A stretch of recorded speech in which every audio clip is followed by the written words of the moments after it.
All righty, we are back.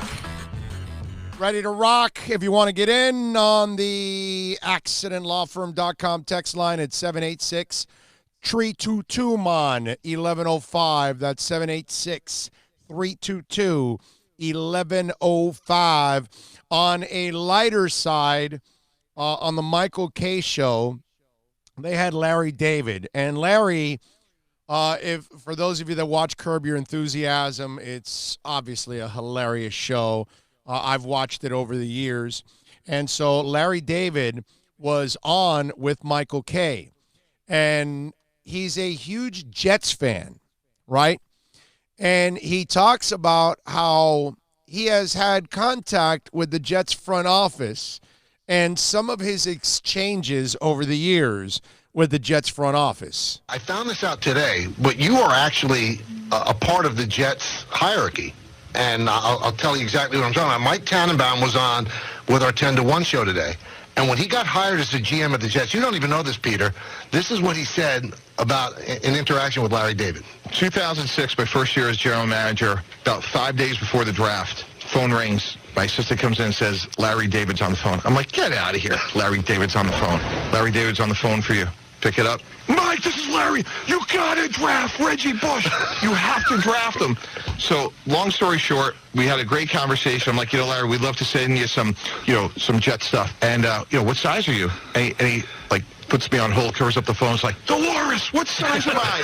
Am I large? Am I, like, totally in character? That's crazy. Long story short, we hit it off. We go out there. We spend the day with him. And he is one of these guys that literally will drive a Toyota Prius to his private plane. And we're leaving him. And we're like, Larry, what are you doing tonight? He's like, I got invited to a bowling party, but I hate the shoes. The shoes, they're dirty. Other people wear them. Like, he was totally, his life is his character. He was as authentic as you could be, and he's a huge Jets fan. So when he's on today, make sure you ask him about what, his thoughts are on Coach Gase and Sam Darnold. All right, so first of all, they didn't listen to you about Bush. No, sad. It's very sad. No, that was a good draft for them, by the way. Ferguson, DeBrickashaw, Ferguson, and Nick Mangold. Yeah. Now, have you had any Joe Douglas interaction? Have you called the Joe Douglas? No, I haven't reached out to Joe. You should. He's tremendous. Yeah, but I did call Mike McCagnon before the 2018 draft, and I recommended that he draft Lamar Jackson. I have a witness. Really? Yes, I have a witness. And what did he say to you when you said that? He kind of gave me the most condescending. Really? Wow. Yeah. So you actually told him that? Yeah, I told him that. And he laughed at me, but who can blame him? Nobody thought Jackson was going to be Except for the Ravens. Except for the Ravens. All right, so what are your thoughts on Gase? I can't take the hat. I can't take a coach wearing a hat constantly. He tells me that there's something about him. He's not comfortable with himself. Because when I started doing stand-up, I wasn't comfortable, and I started putting a hat on because it gave me like a different persona, a different character, because I was hiding. That's what he's doing. He's hiding. Either he's hiding baldness, or there's something about his personality that he's uncomfortable with. But you can't trust a man who wears a hat. He's got to take the hat off. He's got to face the public. He's got to be out there. Get rid of the hat. Well, but he has it so close to his eyes, I think he's trying to hide the eyes. You know the eyes. We play this whenever we talk about him, thanks to you. Yeah. All right, crazy ass killer. All right, crazy ass killer. He's crazy ass killer. We think he's covering the eyes because he got ripped in his initial press conference. Yeah. Remember the following the taco? Remember that meme? I remember, yeah.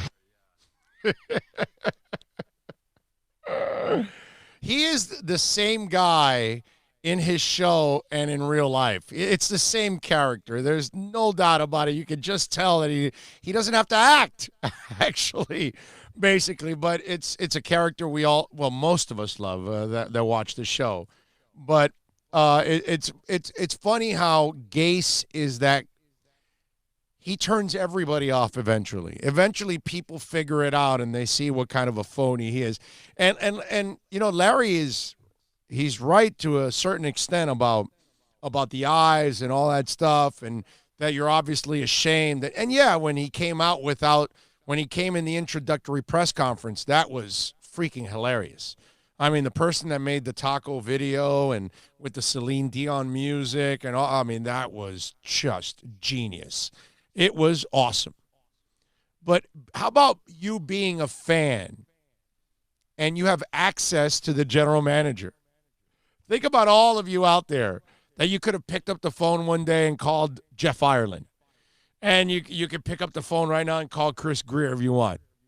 Can you imagine if you could call Pat Riley? Right? No, whatever you do, don't sign Whiteside. And that's the other thing. You're a GM, right? And you're in New York. And your secretary comes in and says, Larry David is on the phone. That Tannenbaum's right. The first, get out of here. Come on, you're BSing me. Why is Larry David going to call me? Even an NFL general manager's thinking, why the hell would that guy call me? That guy's way more known than I am. He doesn't need anything from me. And he's calling you to tell you, draft Reggie Bush. The Jets have been a comedic organization. He might need some material. Well, apparently how about that? Apparently he's a pretty good GM. Although he was right, Mangold and DeBrickashaw Ferguson in that draft is it's as good as it gets. I remember watching Brick at the Senior Bowl, and I was like, wow, the footwork was awesome. Awesome. It was like watching Ryan Khalil, like lock the technique he had locking people in. I was like, wow, this guy's going to be a stud in the next level. Because it was just Mark Dixon had that. Mark Dixon had this impeccable technique that he could just lock his hands inside of you and guide your ass out. And just your momentum, he'd just keep taking you with him. Oh, you're trying to go to the left? He'll keep pushing you even farther to the left out. As he just had the strength and the technique down pat, man. And Khalil was like that. DeBrickashaw, I remember when I first saw him at the Senior Bowl, I was like, holy crap, this guy moves like he's a gazelle. It's hard to get, like, he's going to be able to slide no matter who is rushing him. And sure enough, he was a very good offensive lineman for a long time. So that draft didn't, Larry had a good pick, but the ones that they got were definitely fine. Now, like he said, he wanted them to draft Lamar, which, again, nobody outside of Baltimore, because I don't believe anybody else was going to go to the extreme Baltimore has gone to accommodate Lamar and to make it work. That's why Baltimore deserves all the freaking credit in the world, man. That's for an organization to go out on a limb like that and say, okay, this will work when nobody's done it. Takes a lot of balls, man. Takes a lot of balls, because that's your job. That's your ass on the line. And you're going to look foolish because, one, you're failing doing something that no one else does. Now, when you succeed, you will now motivate others to try to do what you're doing. And that's what's going to happen. There's going to be a player that people are going to look at and they're going to think he's Lamar-like, and that they're going to be able to do it with their offense. And they're probably going to fail. Just like Miami, the Dolphins, your beloved Dolphins, will be inspiring others after next season to do what they did. You'll see. Because if Miami next year takes another step forward and looks like that team on the rise, because this year is not on the rise. This year is just flukish. This year is just, okay, you turned over the roster and you still won 5 games. Nobody's going to believe you, right? And even I said, as impressed as I am, I need him to come back next year and do this again to kind of put the nail on the coffin to say, we got the guy. This is the coach that we've been looking for a long time, right? So that's where you're at, that you got to kind of in a wait-and-see mode. But I tell you, if Miami has that success next year in the off-season of 2021, you will see a team or two drastically doing what Miami did, tearing it all the way down to the bone and rebuilding through youth. Because remember, that's what nobody's done that. You realize that. Plenty of other teams have rebuilt, but they all rebuild with a mixture of veteran players and young players. Not Miami. Miami's the only team that I remember that went brutally young all the way through pretty much. Very few spots that they had old guys outside of quarterback. There aren't a lot of guys on the rest of the team that were actually aged veterans. That tells you all you need to know about, but nobody's done that, and they won 5 games. So all the teams that had veterans with some young guys and they won less or barely more, 1 or 2 more, you look pretty bad compared to Miami. So next year, if Miami comes back and they kick ass, you'll see. And I'm talking about kicking ass is what I mean is they go to 8 or 9 games from 5. And like, whoa, wait a minute. You turned it around quickly here. And then everybody's going to expect you to be in the playoffs in that 3rd year. That's when teams are going to go, no, wait a minute. Look what Miami's doing, and they've turned it around quickly. We got to do the same thing. That's going to happen. You'll see. 786-322-1105. That's 786-322-1105 if you want to get in on the program. Larry David, by the way, is also a fan of sports talk too. He would love to have a sports talk job. I have to admit, other than you guys, I have a pretty good job, but nobody can beat this job that you have. This job, this is, as the kids say, sick. You know? I mean, this is insane. You come here, you talk about sports. It's crazy. Crazy. You would do this job? In a second. Really? Yeah. There's a boss in there. He would hire you in a second. The GM's waiting right there. That Gentile man right there, Tim McCarthy. Can you imagine Larry David doing sports talk? That would be pretty cool. That would be fun. I mean, the way he knows how to complain and all that stuff. Oh, man. And the things that he probably would come up with, that would be entertaining. I don't know if he has the time for it. Well, I mean, apparently in that interview, I found out an interesting nugget.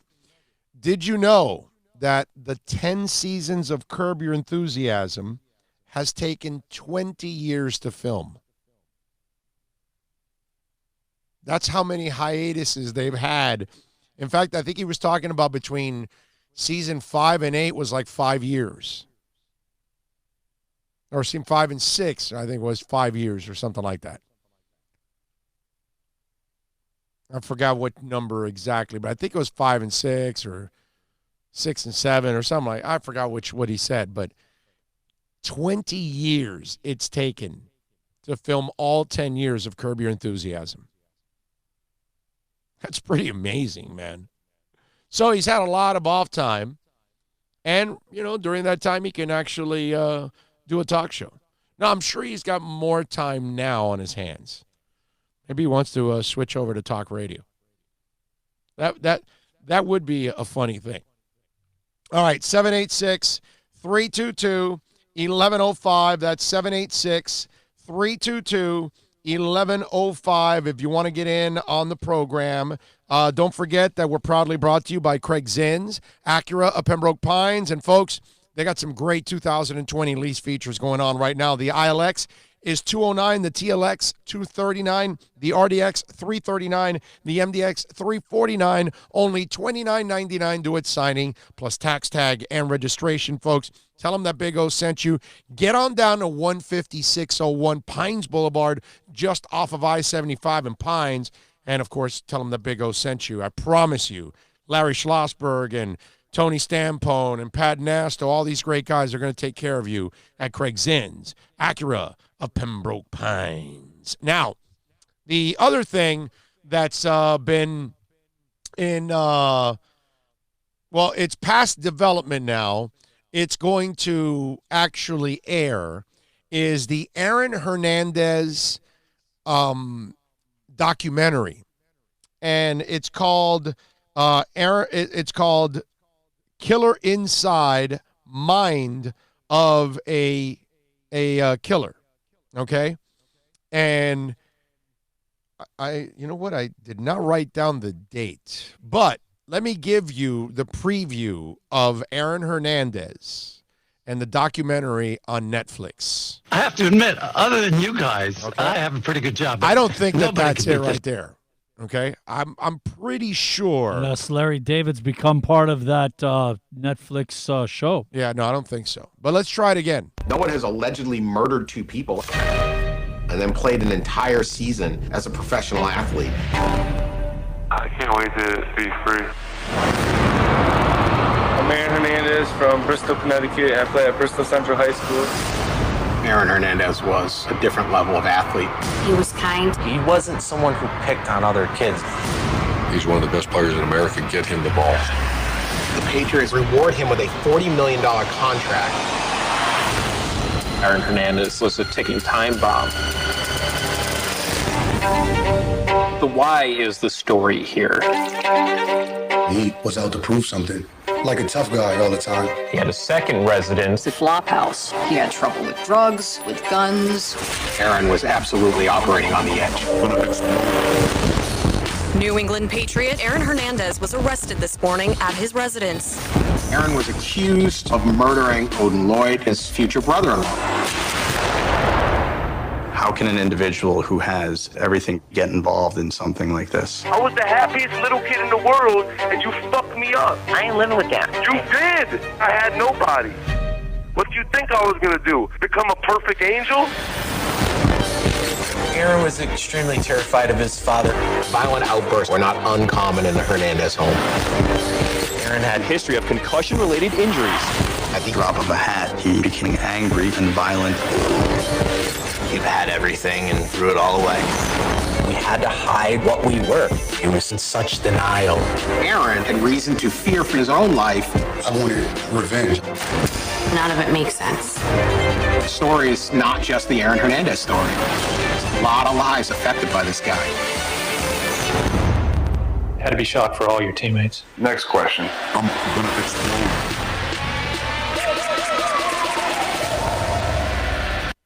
I love how the end of that is when they're asking Gronk about him, and he says, next question. Remember, his agent is Drew Rosenhaus. So that was his line on next question in the whole TO thing back in the day, and that became a saying, next question.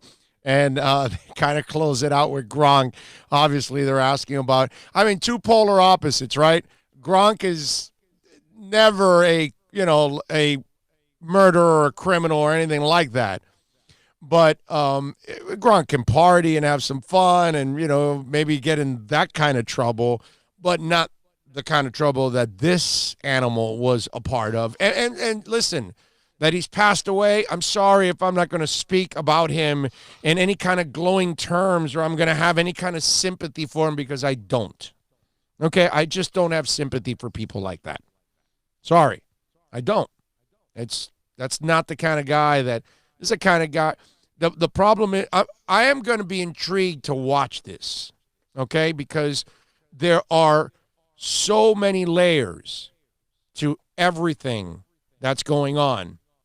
Because listen to a lot of the audio, right? Talking about a guy that murdered 2 people, then went on to go play in a season, okay? We're talking, you saw the Urban Meyer, you heard the cut, best player in America, you got to get him the ball. Somebody else talking about what kind of time bomb he is. His alleged boyfriend saying we had to hide what we were. Okay, all of these things that are going on. And I tell you because that's where when you look at this whole story, think about it. It's a crazy story, man. This is one of those stories that we've never seen anything like this before. And if it happened, we don't even know about it that it ever occurred. Think about this. We find out about a guy that plays football and is killing people on his off time. Seriously? This is a guy that is playing in the NFL, dealing with shady people, drugs, whatever. And we don't know exactly the stories of what he was trying to hide. You know what I'm saying? So that's where you gotta that's where I'm intrigued, is all the things that he tried, what he was doing illegally while he was playing for the Patriots, what his social life was, because obviously there was a lot of things going on in his social life, whether it was with his girlfriend or his boyfriend or his friends finding out about his, extracurricular activities. Again, not that there's anything wrong with that, but in his world, apparently he did not want to share that part of his life. He didn't think it was something that he could share of who he was. And then whatever demons that this guy obviously was living with. It's going to be an interesting documentary. I'm not going to take it from a point of sympathy or any of that. And, you hear at the end, like, what kind of person did you think I was going to turn into and all that other stuff. Listen, lots of us in life are handed things that are unfair. Wade had a mom that was a crack addict. And while he's in elementary, he's trying to figure things out. And his mom is out there, what's it called? Doing crack at night. And he's an 11-year-old or a 12-year-old or whatever, and he has to wait for his mom to come back at 1, 2, 3 in the morning from a crack binge because he's worried about her. Alonzo Mourning was an adopted child. And lots of people have adversity. It's up to you to give into the adversity and give into a lifestyle, or you can choose to do the right thing. Okay? I know that a lot of us sometimes, and kids are, you can influence them easily. But in the end, you have a decision to make. And that's where I would say, that's where I would tell you that, that I can't have that moment where I feel sorry for you because you wanted to make a bad decision and hurt someone else. And that's what this guy did to several people. And that's where we have a choice in life. We have a choice, and you know what's right and what's wrong, and you know what's going to hurt people and what's not. And if you choose to, and I'm talking about like serious hurt. I'm not talking about breaking up with your girl or your boyfriend or your husband or your wife, and I don't care about that kind of stuff. That personal stuff, that happens to all of us. I'm talking about seriously hurting people. And this guy chose to do that, where you're, you're sexually assaulting somebody, physically assaulting them, obviously killing them, which is something that he was involved in. You make your choices, man. You make your choices on what kind of life you want to live, what kind of people you want to be around. But this is one that I got to see, because we've never, ever seen anything like this. A guy that is a murderer, allegedly, and he's, one of the most prolific. Not allegedly. Yeah, whatever. Yeah. Pretty done deal. Yeah, pretty much. But a guy that's murdering on his off time and catching touchdowns, and is, really, think about that. It was so disgusting that the Patriots, they offered free jerseys, and you can bring your Aaron Hernandez jersey in. You know how genius of a move that was by the Patriots? Because it's bad press. The more they take off the street, the less you'll ever see out there, and tied to their logo. You know what I mean? Smart as hell on their part. They didn't care how many jerseys got turned in as long as they got them off the street. Smart move, man. Great PR move by New England on that one. Yeah. Why let them float around? People will then have them as collector's items. And then they'll sell them. And then you have idiots that cherish crap like, I mean, you have idiots that want to go take a picture with OJ. You know what I mean? It's like that. Do you know what John Wayne Gacy's paintings of clowns are worth? No, I don't. Immense. Really? Amounts, lots. Oh, there you lots of money.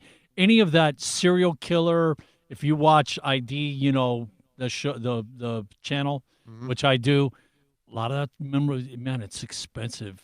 There's a want for it, and it's kind of morbid and sick. Yeah, you got some dumbass hoes that are just calling these murderers in jail, and you know they want to marry them and all that. It's like, what the hell is wrong with you, woman? Come on. I mean, I get it. We're not a good breed when it comes to men, but damn, you can find at least one or two that are half decent that aren't in jail and didn't kill people. The story that comes. And there's a lot of us that don't kill people. The Menendez brothers, one of them has a girl, that, you know, and I saw a thing on their relation. It's like, what's wrong with you? He's in jail. He killed his parents. If he would kill his parents, he'd kill you in a heartbeat. Yeah. Come on. Yeah, don't disagree with him. You know, smoke your ass out is what will happen. We need to get ready. Yes, we do, because we are going to have Khobi Price up from the South Florida Sun Sentinel. The Miami Heat are going to have Dwayne Wade Day, or days, actually 3 in a row. Khobi wrote that story in the Sun Sentinel. Plus, he also wrote about the Heat getting some players back, including Justice Winslow, which that's a nice guy to get back for a game like tonight with the Pacers. Don't know how much he'll play, but he can help you on the defensive end. And any help on the defensive end is good help. That's for damn sure. You're not really counting on Winslow to score a lot, but if he can stop a few people, that would be a sweet thing. So, Khobi Price from the South Florida Sun Sentinel is going to join us next. All righty, we are back. They asked me to do another show on Sirius on Sunday from was it 1 to 3? I think it was 12 to 3. They wanted me to do on Sunday. I was like, yeah. Ever so sorry. We will be on our way to St. Petersburg to do the East-West. That's what I told my boss. I go, dude, I cannot do 11 to 3. They want me to do and on Sunday on Sirius, but I told them I can't, dude. I'm headed to the East-West Shrine. I can't that day. So we'll be at Hialeah too. Yeah, we'll be at right 11 to 1. We are going to do a show on Sunday from 11 to 1. Unless they want us to talk about horses for the first couple hours from on Sirius, we can do that, right? Yeah, exactly, right? Patch them in.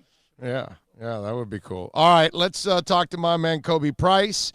He does an excellent job for the South Florida Sun Sentinel, the jack of all trades. He's covering everything, baby. You name it, he covers it. He's been covering FAU. He was covering the Heat also yesterday, covering Wade's 3-day extravaganza, a nice celebration. We'll talk a little bit with Khobi about that. Plus, the Heat are getting back some weapons for tonight, hopefully, against the Pacers. Follow him on Twitter at Khobi_P. More importantly, catch his work at the website for the Sun Sentinel or at your doorstep. Khobi, good afternoon, my friend. How are you doing? Doing well. Not well enough to get a 3-day celebration for my life and my career, but still doing pretty well. Well, that's because you're young, man. You know, you've only dominated so long. They need a couple more years for you. Then we get a statue. We do it all. We do it all right for you, bro. We got you covered. Okay? And let me tell you, the Khobi statue is going to be put right in the middle of the bay. You know where that antenna used to be? That'll be where the Khobi statue is. So when the ships come in, they see Khobi, and you'll kind of be like the new lighthouse for us there. You know what I'm saying? That's it. It'll be like I like that. Yeah, it'll be about 400 or 500 foot tall. You know, so it really stands out. I love it, bro. And we'll make it like a Statue of Liberty. We'll be able to climb in. You know, I don't know. What do you want to be holding at the top? It can't be a torch. That's taken. What are you going to be holding, Khobi? Either give me a cell phone or a notepad. I feel like it's appropriate. Okay, cell phone is good because people can climb into the cell phone and then look out the digits or something. I don't know. Yeah, whatever. Something like that. Exactly. I like it. We'll do that. Cell phone. It's a beautiful thing. All right, Khobi, let's first of all, let's talk about this 3-day celebration. It's kind of unprecedented. It's something really cool, something that's never been done before in a way. Everybody always does that one ceremonial thing, and then we're done. This is kind of a prolonged event and taking care of different layers of people. Yeah, I mean, when we reported it, I reported it last Friday about how they were going to do something a little different. I wasn't completely sure that they were going to do an entire 3-day celebration weekend for Wade, but that's what they wound up doing. Personally, I haven't heard of this before. Like you said, unprecedented. I still am trying to fathom this and fathom trying to cover it, and just it being a whole, literally an entire weekend of just Wade. And between the first night celebrating his career, the second day's actually the jersey retirement, then you have a screening of the documentary on Wade. So it's going to be a big thing. It's going to be huge. It's just one of those things that the Miami Heat, they're going all out, and they're going all out for a player who I don't think anyone would argue was or is the greatest to walk into American Airlines Arena as a Miami Heat player. Well, Khobi, I'm a Marino guy. I think we can say he's the number one guy of all time in South Florida. He passed Marino, dude. It's 3 championships, man. It's any of us that are Marino guys like myself, it might bother you a little bit, but you got to be objective here. There is no athlete that's accomplished more than Dwayne Wade in his profession down here. He is the man when it's all said and done.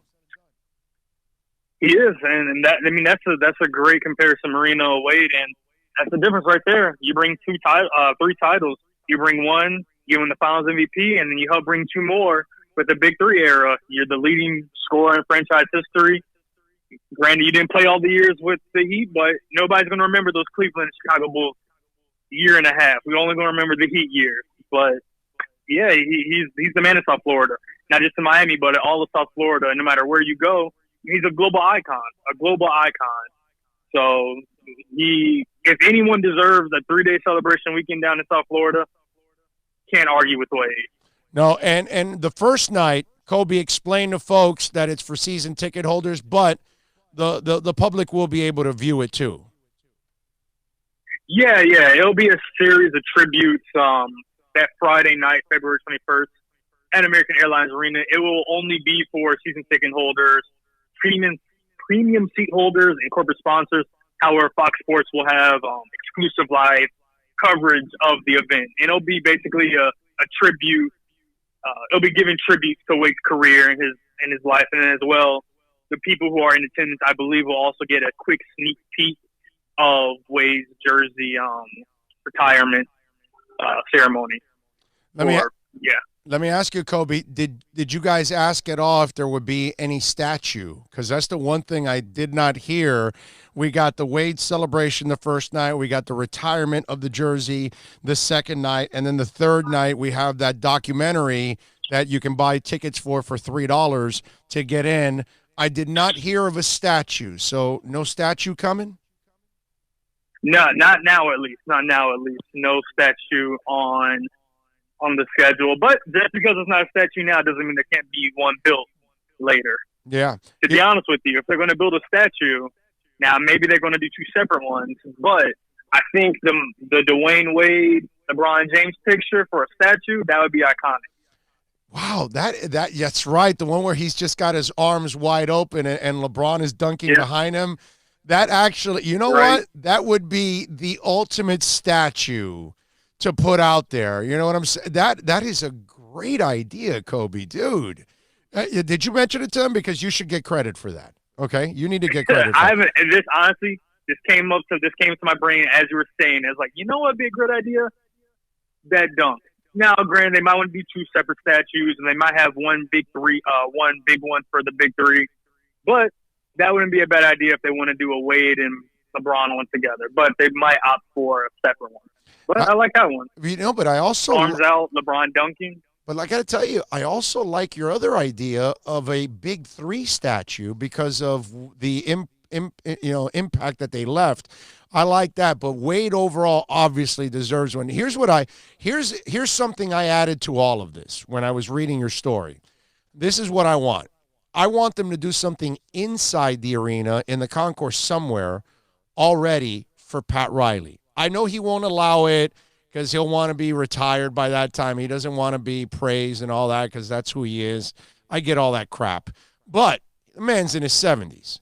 That's the guy. And no statue. I'm talking about something that is like a little bit of a museum that kind of honors Riley, and it shows his entire path of 25 years from the first press conference that I covered 25 years ago when we're and Khobi, don't get jealous now, okay? Because I covered, no, I'm serious, the greatest press conference in South Florida sports history. Let me explain. Do you know how Pat Riley was introduced here in South Florida, Khobi? Do you know?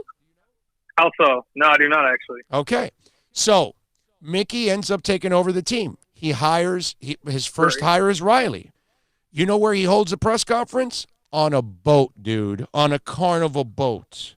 So we go on the Carnival boat, and we're eating salmon and shrimp and all kinds. I'm telling you, it's catered like you've never seen anything before, okay? A spread like nothing else. And then we had the Riley press conference. Now, no, you'll never have another press conference like that again, dude. Never. I mean, nobody's ever done anything like that. Only Mickey did that on the Carnival cruise ship like that. How about that? That's pretty cool right there. I can't even. This doesn't even sound real to me, but I believe you. No, trust me. I firmly believe you. You can ask Ira Winderman. He was there with me, obviously, because he's been there since day one. Obviously, covering the Miami Heat. You know what I got on right now? The YouTube audience is seeing it. I whipped out today a Ronnie Cycli T-shirt. Okay. This mother's from 1989. This shirt is old. This shirt is older than you are, Khobi. Okay. It's got some years on me. Yes. You got some years on me. What year were you born, Khobi? What year? I was born in '96. That year had some years on me. It's like 8. Oh man, I that's think like one of my older cousins right there. Yeah. This shirt's from '89. I whipped it out today just to have a little fun with the folks on this one. But what do you think of my idea where they do something that has all kinds of imagery and pictures and an area in the concourse where people can walk by and kind of it's like a little Hall of Fame, but just for Riley. Don't you think they should do something like that? They should do something to celebrate Riley. I don't know if it'll happen anytime while he's still in charge. I feel like as long as he's in charge, he's going to say no. But I do think that eventually, whether it's the year after he retires or maybe 5 years after he retires, I think it's something along those lines is appropriate. I mean, he's done so much for this franchise, keeping it respect. I mean, I'm talking about respectable franchises. It doesn't get better than the Heat to be respectable pretty much their entire run as a franchise. Khobi, and he's been the architect of that. Yeah, no doubt, bro. He definitely deserves it. One of the other stories that you were writing about was the Heat injury situation. It looks like it's getting better with Justice. What do you hear? Yeah, Justice is going to be available. The Ira just reported he's going to be available for the trip. He's going to be available tonight, matter of fact, against the Pacers. And and he's go ahead. I was going to say he's going to be on a minutes restriction. However, he's still going to be available to play. He should be available throughout the road trip against the Pacers, the Knicks, and the Nets. And they're going to take it from there. And Jimmy Butler's back today, and they're looking like for the first time in a while, it's going to be all hands on deck. All hands on deck. You got all the guys back. Yeah, the question is, will Spo use them because he's kind of been, limiting his rotation down to almost like 8 guys. I mean, even Olynyk, although I think because the Indy plays a couple of big guys, I think you may see Olynyk a little more or maybe even James Johnson to add a little more athleticism on the defensive end. What do you think happens tonight? Because they do play 2 bigger guys there in Indiana. Yeah, I think, first, the 7 to 8 man rotations, that's more so been out of, if you want to call it necessity or matchup wise. I think they played 7 or 8 guys against Portland. That was because Jimmy Butler and Justice Winslow were both out. So they probably would stretch that to 9 to 10. And with Kelly Olynyk, I mean, his playing time has gone down significantly the past couple of weeks. I think that could change. If it does change, it's against a team like Indiana that does have a Sabonis and a Turner sometimes on the court both at the same time. But and James Johnson, I mean, he just played for the first time since the Houston game in November. So there's no telling. Suppose he's open-minded. He's open-minded to having guys in, but a lot of the lineups, they're going to be situational and personnel matchups. There's maybe 7 to 8 guys I would say you can expect to play on a consistent every night basis. And once everybody's healthy, and that is Jimmy, Bam, Kendrick, Myers, Duncan, Justice, Goron. I think I just named 7. Right. Go ahead. I'm sorry you broke up there. Oh, my bad. Yeah. Those are the 7. If I need to repeat it, you can just let me know. But those are the 7 players who I expect to contribute on an everyday basis. And then when you get to your 8, 9, 10 guys, it may just shift, depend on the matchup. Derrick Jones Jr. has been a guy who's inserted himself into the regular rotation in recent weeks. And where does that put a guy like James Johnson or even Kelly Olynyk? Yeah, I wonder the Tyler Hero, by the way, that was 8. Tyler Hero was number 8. Yeah, and listen, I wonder that with Derrick Jones Jr. kind of becoming that Swiss Army knife, how much does that limit Justice Winslow's participation in all of this? Because Jones is a better offensive player than Justice overall, and he's actually become pretty consistent now. And here's the other thing, the catch-22 to all of this. Do you trade Justice, or do you need to showcase him now in order to trade him? So do you kind of force the issue to play Justice a little bit more because maybe you're trying to move him? I don't know how they're going to handle this whole Justice situation. I don't even know how much they're going to play him because of some of the other guys now. Yeah, I think Justice, he won't lose his position in the rotation. I mean, it was injury. None of it was performance-based. I think he'll still be a strong part of the rotation. And you can play Justice and Derrick together. Justice may play more guard. Derrick plays more of a wing, maybe even a 3 or 4. Sometimes even 4 in smaller lineups. And this is where it gets tough. I think, like I said, it's going to be a lot of it's going to be positionally. I think what the Heat have missed dearly from Justice these past month has not just been his playmaking on offense, but it's been his defense, specifically his point of attack defense. This trend that the Heat went through where their defense was kind of struggling, a lot of it can be tied to their point of attack defense, and they didn't have the guy in front, the first defender who would guard a smaller guard, the ball handler, who could just contain a ball handler on a consistent basis. I think that more than anything else they're going to benefit from, as well as his overall versatility on defense, his playmaking on offense, and then a little bit of shooting. He can be a little spotty, but his shooting, if he can stabilize it come season time, I think he'll be a consistent part. And I think Derrick Jones, he may see his minutes go down, or he may find a way to stay consistent with his minutes, and it'll be on maybe a guy like Myers, who loses a few minutes. Maybe KO doesn't get as much time, and maybe James Johnson goes back to being on the bench regularly unless the matchups change. Right. Maybe they'll play small more unless they go against a big team tonight like Indiana. Follow him on Twitter, by the way, at Khobi_P. Does excellent work for the South Florida Sun Sentinel. Your other beat there, FAU. What's the latest with Taggart, recruits, all those kind of things? How's that going since the takeover? Yeah, the FAU had a nice early signing period, really prioritizing the trenches, the front line, depth, offensive line, and defensive line. They just got a commit from a junior college offensive lineman yesterday, and they'll have the National Signing Day in a little less than a month. So things are looking good up in Boca Raton. Okay, all right, good stuff. Follow him on Twitter, Khobi_P. Khobi Price, as always, thank you, my brother. And the schedule comes out. Uh-huh. Oh, and the schedule comes out later today. I forgot to mention that. Oh, okay. All right, so cool. We'll have the full schedule later today. All right, there you go. All right, schedule coming out for FAU. Nice. All right, Khobi, thank you, my brother. Appreciate you taking the time. As always, look forward to that big-ass statue in the Bay. For sure. Appreciate it. Thank you. You got it, man. You be good. There you go. Khobi Price from the South Florida Sun Sentinel. I love it. Eddie Pichardo says, can't wait to the Heat game tonight. Last game against Indiana was amazing. This should be the same. See how Winslow plays as well. Go Heat. I wonder if they're trying to showcase Winslow. Do they try? See, this is Spo's team. So he's going to do whatever he needs to do to win. He's going to play the people that he feels he needs to play in certain matchups. He's already proven that. That's how he works the rotation. But you also have to kind of do what's best for the overall franchise. And right now, you're not missing Justice Winslow at all. You're not losing any games and looking around going, man, I wish we had Justice. Not one. You could lose a game and say, damn, I wish we had Jimmy Butler.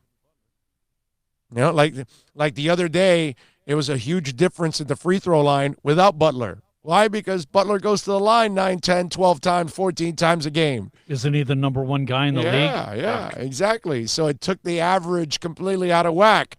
Okay, now you're missing Jimmy Butler. You're missing his playmaking ability. You're missing all of that. You know what I mean? With Justice, you can miss his defense. We probably miss Goran more than we would miss. Oh, you missed Goran huge when he was out. Exactly. Wow, the bench wasn't the same. I mean, it was a decent bench. Now it's a great bench. When Goran is there, it's a great bench. It's one of the 5 best benches in the NBA. Points-wise is what I'm saying. Not even close. So that's why, you know, you look at that situation, I wonder what the Heat are going to do now, because now you activate him, and you remember you got James Johnson back. You don't need Dion, but you don't have a lot of trade pieces. You're not going to get rid of Tyler. You're not getting rid of Duncan. You're not getting rid of Kendrick Nunn, especially as cheap as those guys are. Trading them is garbage because you're not getting anything in return. You have to get salary for salary in the NBA. You have to be within, I think it's like 15, 20% of the salary, which means you can't get anything for Tyler Hero. And he's worth a lot, and so is Duncan Robinson. Duncan's one of the best three-point shooters in the NBA by far. So you can get a lot for him if you were trading talent for talent, but in the NBA, the salary has to come in return, and that's why Miami's getting a bargain when it comes to those guys. But Winslow, you are paying. Winslow, you can get something in return. The problem is, what are you going to get? What is somebody going to offer you? Because Winslow is not the player normally that a team is looking at and says that, oh, we're a Justice away from a championship. It's a problem. You know what I mean? And now you could say, you know, we need help on the perimeter on defense. We can add this guy. But how much are you going to give up for that? Because by now, okay, we've got to stop already with this. He's never, ever going to become a good offensive player. It's just not going to happen anymore. He's been in the league long enough to figure that one out already. Okay, if you were going to shoot, you would shoot. Markelle Fultz, who completely forgot how to play the game, is now playing the game. Okay? This guy is what he is. And I like Justice. I'm a Justice fan. But he's a glue guy. Nothing more, nothing less. And you need glue guys. The problem is Miami already has several. And to add another one that doesn't help you out on the offensive end nearly as much and is not a good shooter in this league, it just doesn't help. Derrick Jones Jr. is a glue guy, a defensive specialist, but he's also a three-point shooter now that you're developing. And there's light at the end of the tunnel in that offensive game. In Justice, I've given up on the offensive game. I love him for everything else. Ball handling, distributing, defense, rebounding, team guy, character, leader. I love everything about Justice. Really, he's just a really good player in all those areas. Okay? But he's not a star. He's not an all-star. And he's not a dominant scorer. So he's a glue guy. There's only so much value for those kind of guys. And you're not going to get any kind of real star in return.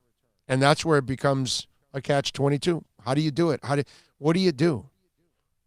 How do you put him out there to display his talents? That's the question you have to ask. 786-322-1105. If you want to get in on the program, that's 786-322-1105. If you want to get in on the show, Ty says, when are you going to be on Mad Dog so our Marco Sanchez can make his debut? I don't have a date now for Matt. Well, they wanted me on Sunday. I couldn't do Sunday. I don't have a date right now for my next Mad Dog appearance, actually. I don't think I do. Remember, I'm only filling in. I just do this every day, And I couldn't do Sunday because I'm already doing a Sunday show, and then I'm headed to East West. I'm not canceling all of that for, the... You do have a date and an appointment with Michelle Kaufman. Yes, we do. At the top of the hour here, we are going to do that. Let's see, what else do we have here? You guys doing a lot of discussing on your own. Don't forget, by the way, for those of you watching, to give us a thumbs up on the broadcast there. We'd appreciate it immensely. Spread the news. Tell the folks about us. Michelle Kaufman is going to join us on the other side. Every Wednesday at 2 o'clock, we talk to Michelle Kaufman for our Inter-Miami report. We'll get her thoughts also on UM losing yesterday to Louisville. They gave it a battle. At 2:30, our draft focus. We do it. We try to do it almost every day. Here, we're trying to get as many quarterbacks as possible headed into the draft. Theo Lawson is a writer for the Spokane Review in Spokane, and he covers Washington State, the Cougars. And guess who quarterbacks for the Cougars? Anthony Gordon. Guess who's going to the Senior Bowl? Anthony Gordon. So we are going to talk about Anthony Gordon with Mr. Theo Lawson at 2:30. That will be our NFL draft focus. So Dolph fans out there, or if your favorite team needs a quarterback, you want to hear about this guy, like all the other interviews that we've had, and you can go back and listen to them on iTunes and Spotify and Stitcher and SoundCloud and Google Play. And remember to follow us at Big O Radio Show.